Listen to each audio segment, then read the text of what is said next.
Everyone, स्वागत है आपका आपके यूट्यूब चैनल एम रेलवे में। अभी तक जो 2 क्लासेस हुई है हमने उसमें क्या देखा था। हमने फर्स्ट इसमें देखा था सेल बायोलॉजी के बारे में, सेकंड डाइजेस्टिव सिस्टम के बारे में देखा। ठीक है, तो अब हम देखते हैं डाइजेस्टिव सिस्टम एक्चुअली 5 स्टेप्स में डिवाइडेड है। किस तरह से देखना, ये जो है सीक्वेंस पूछता है बच्चों, हमेशा पूछता है। पहले होता है इंजेशन मतलब इनटेक, खाना खाना। उसके बाद उसका होता है डाइजेशन, उसको पचाना। देन एब्जॉर्प्शन मतलब जितना खा रखा है उसमें से जो भी इम्पोर्टेंट है वो चीज़ें लेना।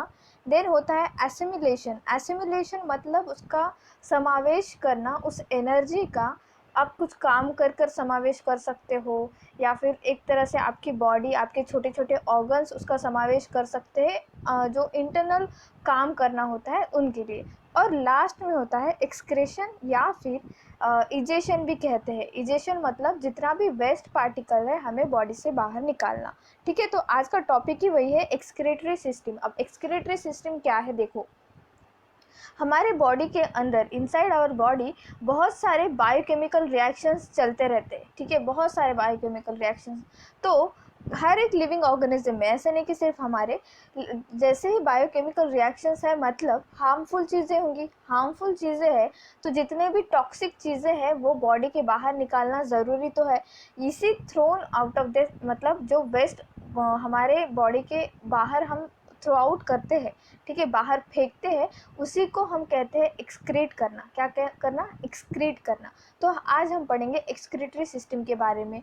अब ह्यूमन एक्सक्रीटरी सिस्टम में कुछ इम्पॉर्टेंट कंपाउंड्स या फिर क्या, तो सॉरी, ह्यूमन एक्सक्रीटरी सिस्टम जो है 4 चीज़ों से बनी हुई है। क्या क्या? पेयर ऑफ किडनी मतलब 2 किडनीज होती है। डायग्राम से देखते हैं हम, ठीक है, एक अच्छे से समझ में आएगा। देखो, किडनी होती है, 2 किडनीज होती है। देन यूरेटर्स, यहाँ पे ये जो छोटा सा पाइप लाइक स्ट्रक्चर दिख रहा है ना, ठीक है, ये। और फिर होता है ब्लेडर, ये ब्लेडर। और फिर यूरेथ्रा, ठीक है, यूरेथ्रा जहाँ से सब कुछ जो है हमारा टॉक्सिक निकल जाता है बॉडी से। ठीक है, तो सब वन बाय वन देखते हैं हम। किडनी के बारे में देखते हैं पहले। देखो, living organism mainly excrete nitrogen waste. हम जो हमारे बॉडी के बाहर निकालते हैं वो मेनली नाइट्रोजन वेस्ट होता है। ठीक है, और यूरिया, यूरिक एसिड, अमोनिया, ये मेन एक्सक्रीटरी प्रोडक्ट्स होते हैं। ठीक है, और आपको अगर याद होगा तो मैंने ये भी पढ़ाया था कि अमोनिया, अमोनियम नाइट्रेट, लिबनन की जो कैपिटल है बेरूत में, जिसका ब्लास्ट हुआ था, मैंने ये पढ़ाया था कि वो एक तरह का एक्सप्लोजिव भी है और एक फर्टिलाइज़र भी है। तो अपने बॉडी में भी अमोनिया मौजूद होता है। ठीक है, उसी को अगर हम बॉडी से नहीं निकालेंगे तो ब्लास्ट हो जाएगा और हम खुद ही फट जाएंगे, है ना। तो अमोनिया जो होता है बहुत ही ज़्यादा टॉक्सिक होता है। उसके जो बॉडी के बाहर निकालने के लिए बॉडी को बहुत ज़्यादा वाटर की ज़रूरत होती है। ठीक है, ये याद रखना। और जो फिशेस होती है ना, मछलियाँ, एक्चुअली फ्रेश वाटर में जो मछलियाँ होती है वो उनका वेस्ट एक्चुअली अमोनिया ही होता है। ठीक है, अमोनिया होता है, याद रखना ये। अब यूरिया क्या है? यूरिया थोड़ा मीडियम टॉक्सिक प्रोडक्ट है। ठीक है, मीडियम टॉक्सिक प्रोडक्ट है और कम वाटर लगता है, काइंड ऑफ मीडियम वाटर लगता है बॉडी के बाहर निकालने के लिए। और सभी के सभी मैमल, है ना, सभी के सभी मैमल और सॉल्ट वाटर फिशेज जो होती है वो यूरिया एक्सक्रीट करती है, बॉडी के बाहर फेंकती है। ठीक है, इस तरह से। यूरिक एसिड जो है लीस्ट टॉक्सिक होता है, कम टॉक्सिक होता है, मिनिमम वाटर की ज़रूरत होती है बॉडी से बाहर निकालने के लिए। Reptile, birds, insects excrete uric acid. ठीक है, कौन कौन? एक तो रेप्टाइल, बर्ड्स और इंसेक्ट्स, कीड़े मकोड़े। ठीक है, ये तो मैंने पहले ही बताया कि ह्यूमन एक्सक्रीटरी सिस्टम क्या क्या कंपोज करती है। Pair of kidney, pair of ureters, urinary bladder और यूरेथ्रा। ठीक है, अब किडनी का जो है, किडनी का एक्चुअली देखना आप, किडनी की शेप देखो।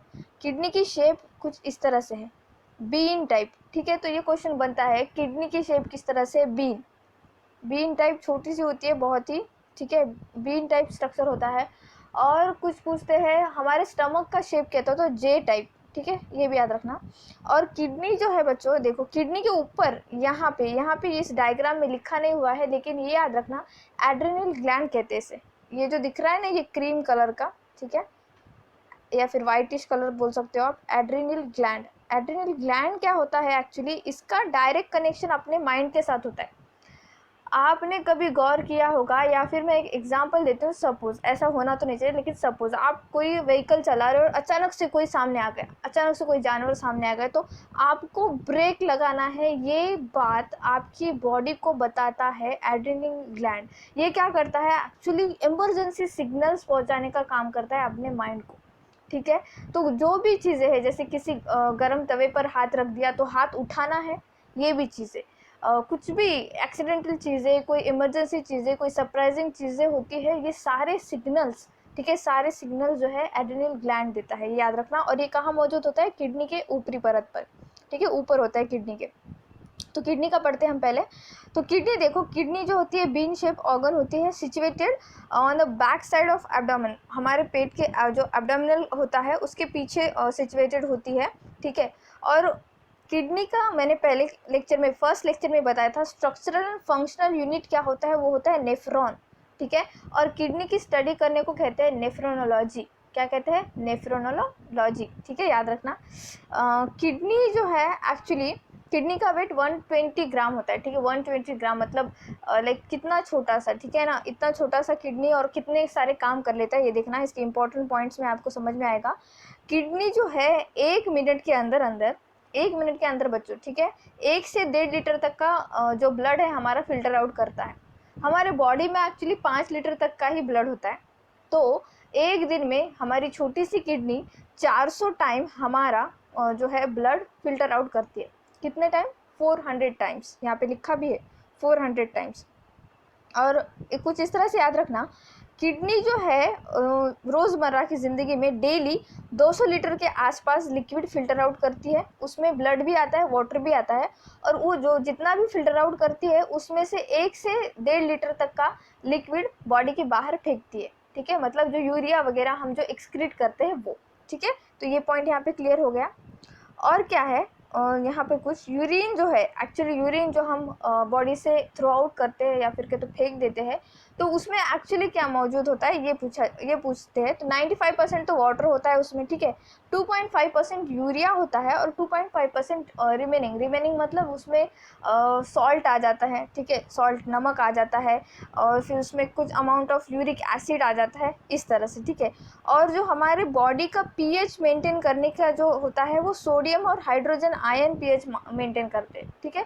सोडियम हमें कहाँ से मिलता है, तो हमें नमक से सोडियम मिल जाता है, ठीक है।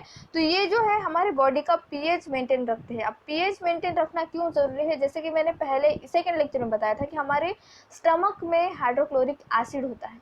बहुत ज़्यादा एसिड अगर जमा हो गया, हमारी बॉडी बहुत ज़्यादा एसिडिक हो गई, तो हम जो भी खाते हैं वो पचा नहीं पाएंगे, और एक टाइम के बाद अगर बहुत ही ज़्यादा एसिडिटी की प्रॉब्लम है तो हम खा भी नहीं सकेंगे, है ना।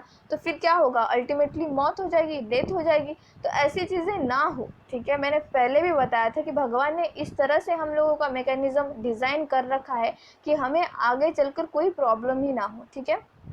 तो इस मैकेनिज़्म का ज़्यादा से ज़्यादा यूटिलाइजेशन कीजिए। मोदी जी कहते हैं ना कि एक्सरसाइज कीजिए ना, ऑल दैट, इस तरह से, ठीक है। तो याद रखना है, बॉडी का पीएच भी मेंटेन करने का काम करता है किडनी वगैरह। एक्चुअली जो देखो, लिवर जो है ना, लिवर यूरिया बनाता है, वो यूरिया ब्लड भी जो है एक्चुअली फिल्टर आउट, लिवर भी ब्लड फिल्टर आउट करता है, सॉरी, हमारा हार्ट फिल्टर आउट करता है। Filter out in the sense कि ऑक्सीजन देने का काम हमारा हार्ट करता है। हम जब ब्लड सर्कुलेटरी सिस्टम पढ़ेंगे तब समझ में आ जाएगा। अभी हाल फिलहाल के लिए एक्सक्रीटरी सिस्टम में बस इतना इंपॉर्टेंट है, ये इतना एक पेज पढ़ लेना और ये डायग्राम अच्छे से देख लेना। Thank you so much for watching, and please बिल्कुल भी माइंड मत कीजिए इस हाइड्रेटिंग के लिए, क्योंकि आपको फ्री में कोई भी इतना कंटेंट प्रोवाइड नहीं करता है। तो जिन्होंने भी ये कंटेंट प्रोवाइड किया है उनको अगर आप थैंक यू बोल दोगे तो बहुत अच्छा लगेगा, और मुझे भी बहुत अच्छा लगेगा कि मेरे स्टूडेंट अप्रिशिएट करते हैं और ग्रेटफुल है कि जितने भी चीज़ें उन्हें दी जाती है उसके लिए। तो thank you so much for watching, and all the best for your exam. Thank you.